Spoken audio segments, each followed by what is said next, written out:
Ghosts don't die. The city never truly slept, even after the dead rose. At night, the ruins hummed, wind howling through broken windows, metal signs creaking, distant growls echoing through streets choked with ash and vines. Somewhere in the darkness, a lone flare burned, painting a shattered highway bridge in blood-orange light. Ghost watched it through his scope. He didn't breathe loudly. He didn't blink often. He didn't speak unless words mattered. Below, the infected shuffled through abandoned cars, their silhouettes twitching like marionettes cut loose from their strings. He adjusted his rifle and exhaled. Art begins with intention. A single shot rang out, clean, surgical. The first infected collapsed, its body falling forward, arms stretched as if begging. Ghost tilted his head, considering the composition. Dramatic. Bobby muttered over comms. You always aim for dramatic. Bobby stood several meters behind, leaning against a scorched pillar of concrete. His prosthetic arm glowed faintly beneath the plating, heat shimmering around his fingers like a mirage. Fire responded to him the way sound once had, instinctively, emotionally. I aim for meaning, Ghost replied. Chaos is lazy. Order is a statement. Yeah? Tell that to the horde. On cue, the rest of the infected noticed the fallen body. They turned as one. The grotesque horror of snarls and cracking bones. The city stirred. Ghost lowered the rifle. You ready, flame boy? Bobby smiled. The phantom pain in his missing arm pulsed, as if the past wanted to claw back into the present. He ignited the prosthetic. Fire crawled across his knuckles, dancing like it recognized him. Always. They descended from the bridge. The streets were a cathedral of decay. Skyscrapers leaned like broken thieves. Banners from long-dead corporations flapped like a prayer flags for a god that never answered. Ghost moved first, gliding through shadow, reappearing behind a pack of infected. His blade flashed once, twice, 3 times. Each body fell in deliberate poses, heads tilted, arms arranged. To anyone else, it was madness. To Ghost, it was composition.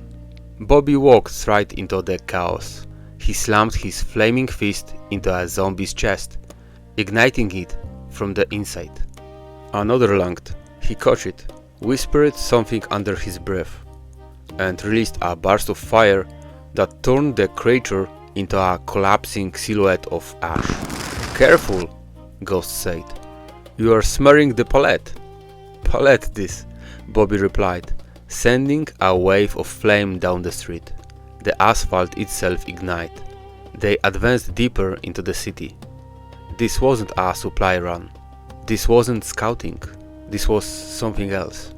Ghost had heard rumors, whispers in survivor camps, stories about a man who appeared during disasters, helped people, then vanished. They called him the Phantom. Ghost disliked miseries that involved himself. They reached the plaza near an old concert hall. The irony wasn't lost on Bobby. This place used to host festivals, he said, staring at the collapsed stage inside. Crowds, noise, fireworks. Ghost tilted his head. Fireworks? Again? Bobby nodded. He rarely talked about the accident, but tonight the city felt like it was listening. Funny thing about memory, he continued. It burns brighter the more you try to bury it. The ground shook. From beneath the concert hall, something massive crawled its way through concrete and rebar. A brute, mutated beyond recognition, skin stretched tight over, swollen muscle, eyes glowing like molten glass. Behind it, Dozens of infected poured out. Ghost sighed, almost disappointed. They have ruined the acoustics. The battle was brutal. Ghost climbed onto the broken balcony, firing shot after shot into the horde, each kill precise. He used the environment like a painter uses canvas: angled pillars, shattered seats, broken lights. Bobby charged the brute. The creature swung a concrete slab like a club. Bobby blocked with his prosthetic, flames exploding on impact. Heat flooded the air. He leaped, wrapping his burning arm around the brute's neck, whispering something only the fire understood. The brute screamed. Then it burned. When the flames died, only smoke and bones remained. Ghost jumped down, landing beside Bobby.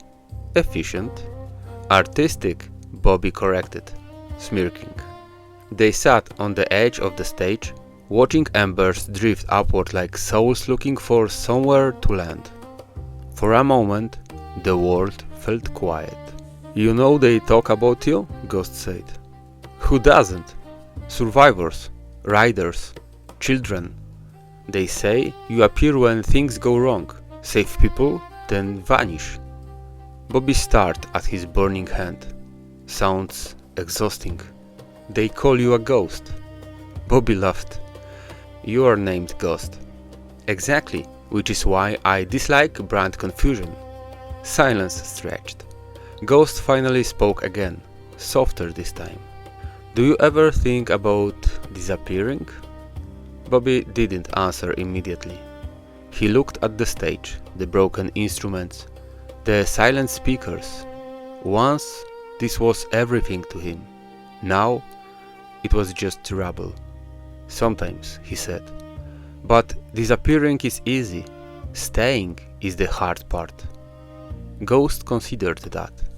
Then a radio crackled. "Anyone? Any out of there? This is Camp Rusty. We are being overrun." Ghost and Bobby exchanged a glance. "Work calls," Bobby said, standing. "Of course," Ghost replied, already moving. "The critics demand another performance."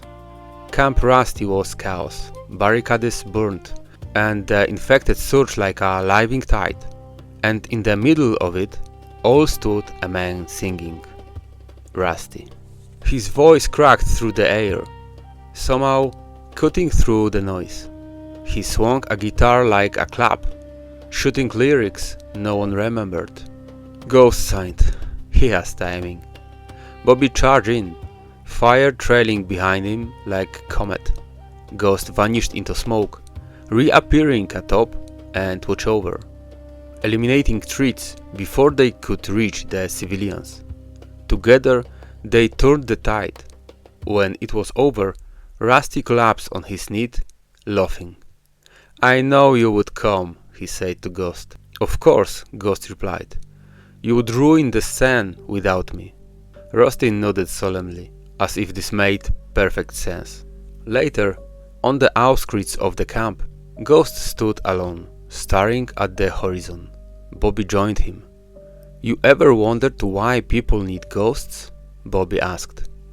Ghost thought for a long moment. "Ghosts are proof that something mattered," he said. "People fear being forgotten more than being dead." Bobby nodded, flames flickering softly. "So, ghosts don't die?" "No," Ghost replied. "They just change shape." They watched the night. Somewhere, another flare burned, another city waited, another story was beginning. And somewhere in the ruins, somewhere whispered about two figures, one on fire, one on shadow, who fought the dead and vanished like myths. Ghost adjusted his mask. Bobby clenched his burning fist. The world had ended, but legends were just getting started.